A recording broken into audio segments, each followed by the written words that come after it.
Hello and welcome to this episode of the Big G Video Podcast. Now, I must apologise. I've been aiming to do a podcast episode each week, and I think I've achieved that up until December the 11th, 2023. That was my last episode. So we are past, we're way past a week being late on this. So please accept my apologies. So videos and other things have got in the way. We've had Christmas. Basically, things have been very manic. I've been doing a lot of videos, not necessarily for this channel, but I've been doing a lot of videos for other things, and I found it difficult to get back into things and be consistent with this podcast, so please accept my apologies. Today I'm talking about wireless mics because I do have a bit of a session with wireless mics and with MagSafe chargers for some reason. Those are my current obsessions.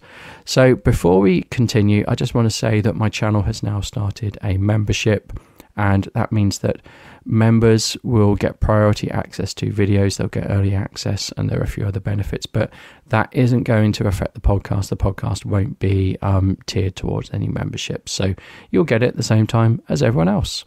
So why do I like wireless microphones? Well, for someone who does YouTube and creates content, the biggest way to level up your content is audio. So that's the easiest way to level it up, to be more professional. That's the cheapest way, I think. I think in terms of what to buy that makes the biggest buck, the first thing is get a microphone. That's actually quite cheap, makes a big difference. The second thing is to get lighting and backgrounds and things like that. And actually the third thing is the camera. And I'd even say the camera's fourth, because before camera I'd put in lens as third. So that's how you elevate your video production. You don't start with the camera. Actually, you start with audio, because people always complain about audio. Oh, the audio is terrible. They'll watch a terribly shot thing. They'll watch something that is in 25 frames per second but was recorded at 30. You know, they'll watch things on camcorders, but if the audio is bad, then people complain. So why I like wireless microphones is because they truly are plug and play. You take them out, you clip one onto your shirt, and you plug the other end into something else, and you've got good audio.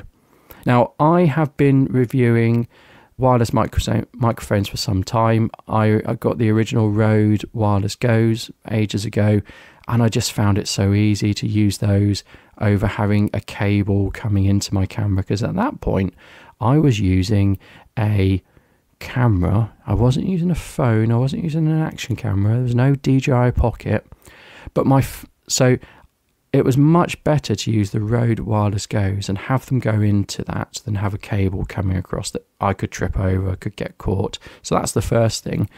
And really, I like having a lavalier microphone. I know some people like shotgun microphones, but I find a lavalier is by far the best. So I've got shotgun microphones, and you can put them on top of your camera and you can aim them, but still, the closer you get the microphone to the person who's talking or where the action is, the better the sound quality. And that means you don't get so much background noise, you don't get hiss, you don't get people who are shouting over there heard in your video. So the best way to get it close is to have a have a lavalier microphone, and the easiest thing to do is have a plug and play wireless microphone. I did a video production some time ago, and it was a really good video production, but it was ruined by external noises. And with many things, people think you can fix that in post-production. I couldn't fix it in post-production. I was recording something, I was using a shotgun microphone, not a lavalier microphone. It was mounted on top of the camera because it was quite an old camera. And outside, unbeknown to me, a street busker came along and started playing, and it just ruined the whole day. Basically, the whole day was thrown out because of this street busker, because my sound wasn't good enough. So I don't worry about sound, but I always pay close attention to sounds. Now, I use Final Cut Pro for a lot of my video editing, and that now has some wonderful noise and audio effects. I can actually cut out background noise quite well in it, but you can't always fix everything in post. So it's best not to go assuming you can fix it in post. Best to get it in camera, as they say, but this time with audio. Now, in terms of wireless mics, I've been using them for a long time. I talked about the Rode Wireless Go, and I also use something called the Sennheiser memory mic. And on my channel, you'll probably find quite a lot of videos about the Sennheiser memory mic. This was very pioneering. It had a fatal flaw, which I will talk about in a moment, but it's very pioneering because it was effectively a microphone and allowed you to wirelessly record to your mobile phone. And at the time, you couldn't do that. You could get little shotgun attachments and lavalier mics that could go into your phone, but you couldn't get anything wireless. So what it would do, you would start the recording on the app, and it would actually record internally into this very large lavalier microphone that you stuck on your shirt. And then you would later sync it up. So it's synced up over Bluetooth. So you could film with this app and the sound would be recorded on the device and then it would sync up later. Now, it had some fatal flaws, and the fatal flaws were the video aspect wasn't very good. It wasn't as good as the native camera for whatever reason. So yes, you could record video in it and use wireless audio, but it wasn't very good because it was let down by the video abilities. The second thing was, at the time, I think I had an iPhone 6S, and it was only for iPhone. It cost £100, and I didn't mind paying that because it was quite useful. I used to record my podcasts on it. I used to sit in my car, record my podcast, and the sound was really good. You couldn't tell I was sat in a car recording a podcast, but anyway. They just went and updated the app, and when they updated the app, it didn't work. And so I got a refund from Sennheiser because you couldn't go back and use an old app. The new app, it didn't work. It didn't work for certain phones. It was a disaster. So I was very annoyed, and they gave me a refund because they basically bricked the device for me. So for a long time, I've been using wireless mics. Now, the other day, I bought a wireless mic for £10. No, not only a wireless mic set. So you tend to buy these wireless mics, and I think there's not a huge difference in price. That's quite controversial. I think the £10 one I bought the other day, most people wouldn't be able to tell the difference between a £10 and a £100. And I talked about sets as well, because the £10 one I bought the other day, which I will do a video review of soon, had 2 transmitters. Now, I don't know if it's all mixed together in mono. I don't know if you get stereo, one channel on one and one of the other. I don't know. I've not gone into that depth on it.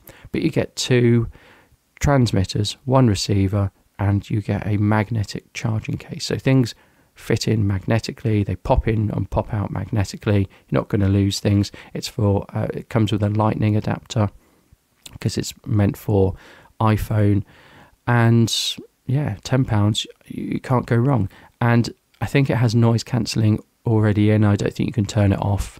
But the cheaper ones like this, like your Ulanzi J12, or I've done quite a lot of videos of the Hapo Years, they're not as good as your more premier microphones like the DJI mic or the DJI Mic 2.